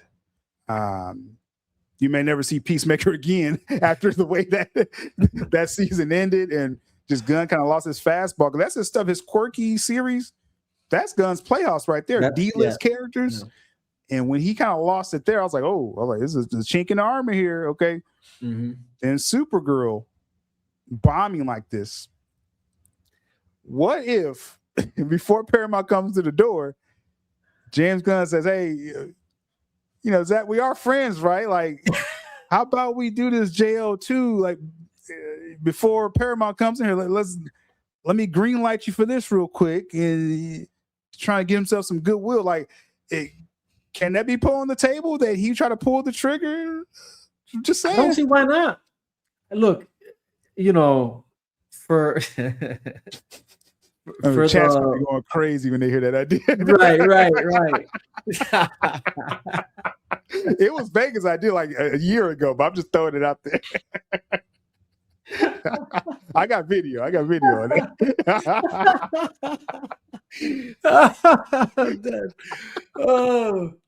I mean, look, here's the thing. Keep in mind, like for all the flack we gave Jeff Johns, right? He was attempting to do a last hurrah. He was going to release and he was going to release the Snyder Cut because he's like, if I'm leaving, I got to go with a big swing. 2018 in Appealy, he talks a lot about that period of time where it was going to happen at that Comic-Con, but Johns got fired before the summer. Right. But now it's Gunn. And there's nobody to fire him before he can make a move like that if he wanted to save his own ass before heading out the door. Or probably save his ass from getting kicked out that door. Right? So it's in the realm of possibility. And you know, it wouldn't be because he's a good person. You know what I mean? It'd be because he's just trying to save his own ass. Just like Jeff Johns again, because people Vega, because and again, I'm not trying to like rank fans and stuff, but if you were around 2017, 2018, you knew those rumblings was there. The cut, we knew the cut existed by the end of 2017. Fiona made that very clear to everyone, and a lot of us found each other around that time, and it's like the cut existed. It was getting some real steam. Justice bombed. Right, it was getting shaky. Jeff Johns, they couldn't crack the script for Batman. He was messing up Ben Affleck's script and everything. You want to talk about real DC fans? I was swinging for that. Like I was trying to defend that movie. That's how much of a DC fan I was. Because what was the thought? I'm glad you brought that. What was the thought there, right? To defend because my thought there was, one, I wasn't fully aware of the. We know how egregious it was. The whole Snyder scenario. I just thought, okay, this guy thought Zach left because of the family. Yeah, exactly. He left because of the family. This guy came on to finish the rest of it. That was my assumption at the time. And obviously watching the movie, I'm like, well, this isn't really this isn't the Snyder formula. You know, this isn't that blueprint. But freak it, I'm a DC fan. I'll go watch it again. I'll tell people to go watch it. It's the Justice League. Why not? Like, hey, it's the Justice League on the screen. Like, I can't pretend like that isn't in itself a thing to behold in itself, right? Because what was the thought? And I want to speak for because again, I wasn't active at all at that time. I was just watching y'all be active. And was the thought process like, hey, okay, if Justice, if this Justice, because we weren't calling it Justice like that then, if this Justice League film made a little money, then we get the director's cut, right? The Snyder cut exists. Oh, 100%. Right? Yeah, exactly. Because obviously it already happened with BVS. So I'm like, okay, there's this theatrical version. We're going to get the director's cut. 100%. That was for sure what I thought. I was like, all right, this isn't the vision of what I know Zack Snyder would go for. But I know that there's always a director's cut. We got it with BVS, we got it with Watchmen. You know what I mean? So like that to me was a thing. So that's why I wasn't too concerned. And in my mind, I'm like, all right, I'm gonna promote this movie. It's in my mindset before I knew the truth of all things. I was like, this is technically still Zack Snyder's movie. You know what I mean? Like this is still his movie. They still had his name on it. They still had his name on it. They did that. They said, hey, let everybody think it's his movie. So I thought it was still his. They got me. I thought it was his movie still. I'm like, okay, well, they must have twisted his arm hard enough and said, hey, we need it to be more like Marvel, and he did that. You know what I'm saying? Painfully. But it's so at that time, the real DC fan, like the way we're saying, like y'all should have showed up for this. Right. That's the point right there. But anyways, I digress. I didn't mean to interrupt, but that was the thought process, though. I mean, that was the thing, and that does mean being a real DC fan is that with the information we had available, like what y'all got with Supergirl right now, going into that film was that, hey, this is a super family, and Gunn, that's your boy. Y'all knew he had a hand in that, and if it flops, it's not the director's fault. That's your boy's film, and if y'all holding him down, y'all should hold this film down. That's all that we're seeing. And so with Justice, what we didn't know, just how bad they screwed Zach. How bad, and his name was still on it, and the cast was still trying to put a good face on. Right. Even Ray Fisher at that time was still trying to put a good face on for the film. So we was like, okay, I want to. If they're saying, it's okay, now we found out the truth, right? We found out the truth. but like the great analogy though with Jeff Johns again is the house was falling. Right. His last ditch effort, break glass, was release a Snyder Cut. Let's release it so people will know, and maybe I can get some money from this and I will look good. And I think with James Gunn, the preferred way for this to end for a lot of my viewers is like no, Gunn, just you fired. Just get out of here, right? Just all I'm saying, this angle, because I believe that's the ultimate angle, just Paramount cleans house, get rid of all these DC execs who survive, because it's not just Gunn and Safran. There's execs that push that Supergirl stuff. They're brand execs. They've survived Sujihara, they survived Emmerich, and they're still in the building. You see? So they need to get fired. That's right. You know, but let's say if they try to save face and Paramount comes in and Gunn is like, okay, maybe my quirky stuff, maybe this isn't like mainstream, but we got Zack Snyder's Justice League. Like, we could put out 2 more of these films and some spinoff.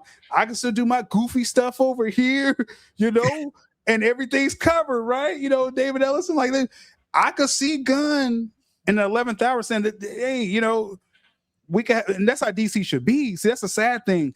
Gunn should have already tried to do this when he got this power. That's what it is. That's what it is. He could have been done this. Like we mentioned that the last, and that's why at least I mentioned that the last time, right, when we were talking about it. It's like the problem is you should already be doing this. This should have been like, if you guys are really the boys you claim to be, this should have already been what you were going to talk about, you know, or not talk about this, which should have been what you've already been promoting. Right. You know, that, like we got this, you know, multiverse of of these characters, whatever. And so that's why we're going to have Matt Reeves do his thing. But and I'm going to do my thing here. And but I'm going to bring Zach back so he can do his thing. Hell, we had Todd Phillips do his thing. Yeah. But this is where I say, like, or going back to what I was saying, like, you're exposed, my guy. Like, you deaded the DCEU, you know, like you completely sabotaged it, because I have to ask why, right? And is it just because there's no good reason? Is my whole point. Even right now, as I'm about to try and justify, even this isn't a good enough reason for me. And that, but like obviously, I remember it was being said, and it's the whole, well, he's gonna start something new. You don't want something, you know, something to be a conflict of interest. What that tells me is you're afraid. You're just afraid of being overshadowed. You know what I mean? Like that's the problem. And you're petty for that. You're petty for that. That's why we don't have the air cut. That's exactly why we don't have it. That's why we don't have the air cut, because that'll just expose that even your Suicide Squad, it would just cement to why it wasn't successful. And it would cement that we were right all along, that even for all, and I say all the flack that the studio squad got, it actually was still successful, right? Yeah. For all the flack it got, over $700 million. Yeah, you know what I mean. It was still a successful film. So it's not even like it was a bad film necessarily.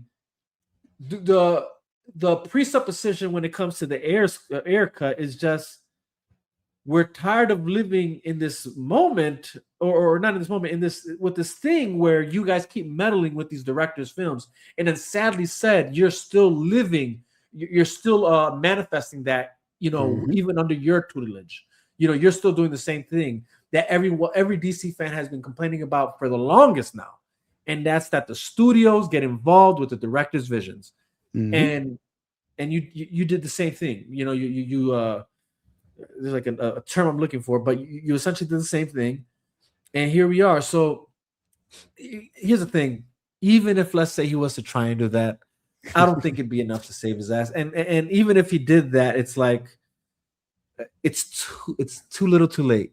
Here's the thing, so, and I'm gonna tell you, and I know you know this. I'm about to say something you probably already know, but it's too little, too late, because guess what? They're talking about it already. It's no longer your idea, pal. Yeah. You missed your chance. You had your chance when you became head of or co-head to DC Studios. That was your moment. You trashed it.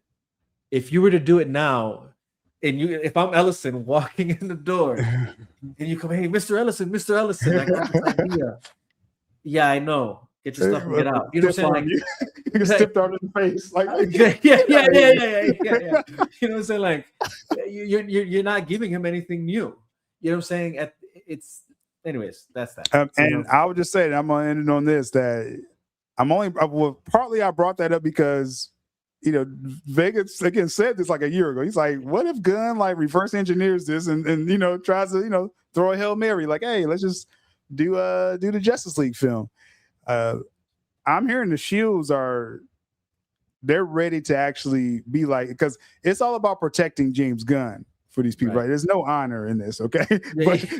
but I'm just saying you're gonna start seeing chatter out there where they're like, hey, let's do this Elseworld Justice League. Like, why not? Right? You're gonna start seeing that type of conversation, and don't be surprised. But I think again, the most likely scenario, like Vega said, is let's clean house. Paramount, Dave Ellison come in there. They've already been recruiting people. It's already confirmed. They've been recruiting people to do DC projects already before they even won the bid from Warner Bros. Like, that's how bold they were actually talking, to be taking pitches. That's crazy. Because they was like, we're not beholden to whatever they're doing right now. We're okay, they're going to shoot Man of Tomorrow. I know a lot of people are like, oh, tax write-off Man of Tomorrow. It's like, it's content. I would just, as a business person, I'd be like, I'll just throw it out there. Like, if it bombs, like, that's the last regime. Might make some kind of profit. Yeah. Just go and capitalize on whatever fandom is left. And then at that time, and we'll have to elaborate now, but at that time, is it a reboot conversation, or is it let's kind of ride the finish Zach's story, and I think we can kind of just go to something new, like I think with Zach, with everyone, like whoever is really doing good DC, there is a scenario where we can get everything from everyone.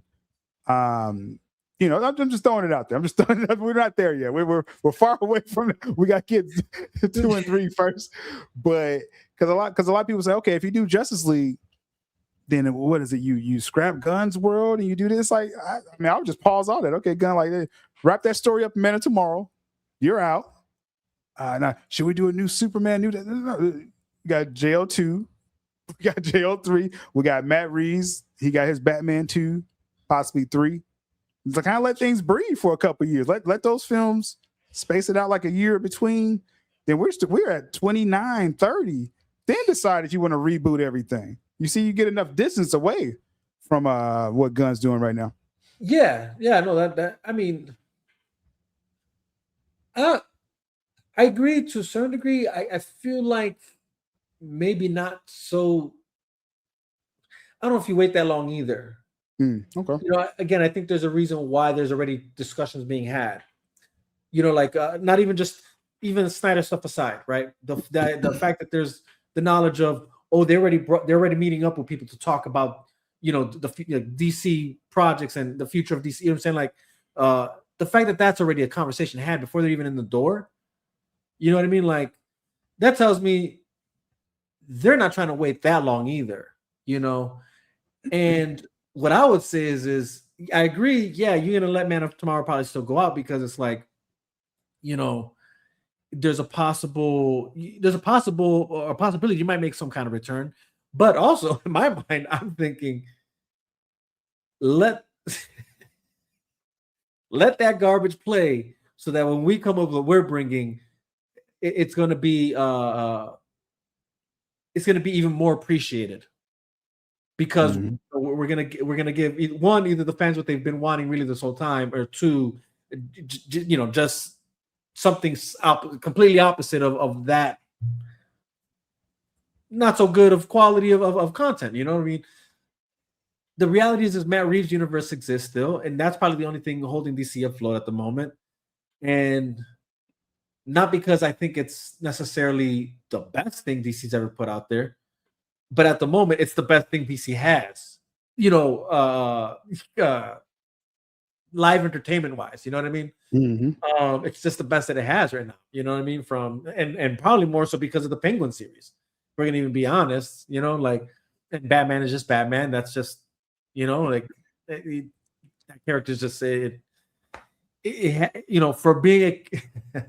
for being the one of the only characters, one of the few characters without powers, its one power is that it's immortality in continuity, you know, in content, like, you know, like it's like even the worst Batman films were still okay to watch. You still enjoy it, you still laugh, you know what I'm saying? Like even the worst ones, you know what I'm saying? Like, and that's just because it's Batman. I don't know how to explain it. There's this weird, like, you know, force field shield around that character that it's too popular of a character that even some of the worst that we've gotten from it, it's Batman, you know. So I still watch Batman and Robin. That's what I'm saying. Like that's I find enjoyment still everyone chill. Like that's his worst.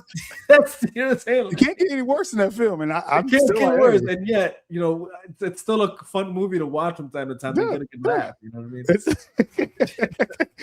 mean? and see, that's what with DC, and this is their own fault, but you know, I get it though. I mean, they know Batman is bread and butter. That's why we know they told Zach to put Batman, you know, after Man of Steel, right? We know that. And Zach's being nice when he said, "Oh, we had an idea," you know, and obviously Zach cooked with that, but they know that's where it's at as Batman. And with these films, you got to lead with Batman, or you could do Superman, but then not too far behind, you need your Batman. Now you need your Wonder Woman. Thanks to the Snyderverse, now Wonder Woman's up there. Yes. And so Gunn had his pick to be like, okay, I want to do my super family stuff, but you could have put Wonder Woman in Supergirl if you really want to do Supergirl so bad, introduce Wonder Woman in that. The women would have loved that. You know, sure. we'll see what version he would have did, but you know. Or like you said earlier, like again, you brought up the two characters that you could have done this with, and that's Lantern and Hawkgirl. And if you were trying to do like a more female empowered movie, you could have just gone with Hawkgirl. Perfect. She's a Thanagarian. You could have done Thanagarians in this. That's movie. Another world. She could have visited Thanagarian. You know, like. And hey, guess what? You could have did the female like humans and just put wings on their back. You could have did the female Lantern. If you want to do this girl power thing, you could have did the Jessica Cruz Lantern. Or what's Jon Stewart's teacher, mentor? What's her name? I forget her name, but yeah, you could have, if you wanted to virtue signal this whole thing away, but you could have had other known DC characters. Just like you just did with Superman, you know, whether we like the film or not, he gave a DC world. It's like, okay, he's attempting to launch a world. There's a lot going on. Continue that with Supergirl. Have the Thanagarians, have lanterns, and just try to cook with that. And I think you would at least carry it over whatever artificial hype you had from 2025, but it wouldn't have bottomed out like this. And this is on Gunn. And people was like, "Oh, well, Gunn didn't direct it." Well, now they can't say that anymore. Now they can't say that because we know it's his cut that we're watching right now. Gunn hijacked this film. That's crazy. Still, that's the world we live in right now. The co-head of DC Studios hijacked his director's film. Bro, what world are we living in right now? This is perfect, man. I mean, well, like it's, you know, it's insane, but it's not, because it's like we're used to this by now, I guess. You know what I mean? Like we had a feeling, you've seen the film, so it's like you had a feeling like, okay, this is Gunn's fingerprints all over this. Over it. Now I'm like, man, it just hit me the other day. I was like, oh, this, like, we needed this. We needed this to fail like this. We needed this story to come out that Gunn really did hijack it. Right. Not just give notes. And now we need lanterns a month from now. So I'm gonna make sure I get Vega back here when Lanterns premieres, because I could just feel it like this is people like, oh, it's just one film. No, this isn't just one bad film. This is a drop off from 2025. Peacemaker season 2 flop. Yep. Supergirl has flopped. It's already dead in under 2 weeks. And then Lanterns is already lambasted for its trailers with no green. That's your follow-up right there. Bro, honestly, I am so scared for Lanterns right now after watching what I just watched with Supergirl, because I'm like, this guy just can't seem to keep his hands off of anything. He's got this narcissistic ego problem. Exactly what it is. Like, you know what I'm saying, dude? So what can we expect now, right? What's sadder about this is, like you said, we kind of already see the writing on the wall with Lanterns, right? The brown lanterns. We already see, I mean, that title alone just tells you where that's at. That's really, you know what I mean? So like that's that, right? But if I'm gonna be honest with you, Sil, that Clayface trailer kind of had me a bit hooked. I'm like, okay, it looks kind of like Well, they're doing something here. it's a low budget, you know. You know what I mean? And it seems like they're really trying to make it its own thing, kind of like almost what they do with Penguin. It feels like we're gonna create this character that exists clearly in this universe, but without that character, without the character's universe that they're in. You know what I'm saying? Like they executed that perfectly with Penguin. Well, they at least gave you the bat signal at the end. At least Penguin did that. Yeah, at least they did that, which is good. That's fine, totally fine. But the show was good without that. But the show was great. No. What I'm saying is it was so great without Batman. That's my whole point. Yeah. They somehow managed to make a whole, not even just a movie still, a whole series. Yeah. Which is like ample enough time to actually figure out a way to put Batman in the story if you really needed it. And even with that, they didn't need him. It was compelling enough, you know. So with Clayface, this is the perfect recipe right here. Is low budget. They only spent like $40 million or 45, some people say. So, and then this year you get this horror resurgence. Really, it was last year with Sinners, but horror resurgence. You got the Obsession film, which is just that's going to make more than Supergirl. And they only spent $1 million to make it. That's crazy. Insane. But so you got the back rooms. You got these the horror. So you probably can hit something. And it's in October. It's in October. If Gunn isn't on this, is my whole point. That's the only problem is that with his fingerprints, again, you got 2025. You had Superman, that was his. Peacemaker, he flamed out with Peacemaker. Ruined Supergirl. Right, so he couldn't keep his hands to himself. What did he do with lanterns? That's going to be the question. What does he do with lanterns?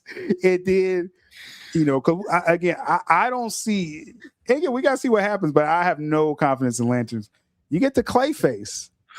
Now, early screen testing is, and I'm going to talk more about this on the weekend show, but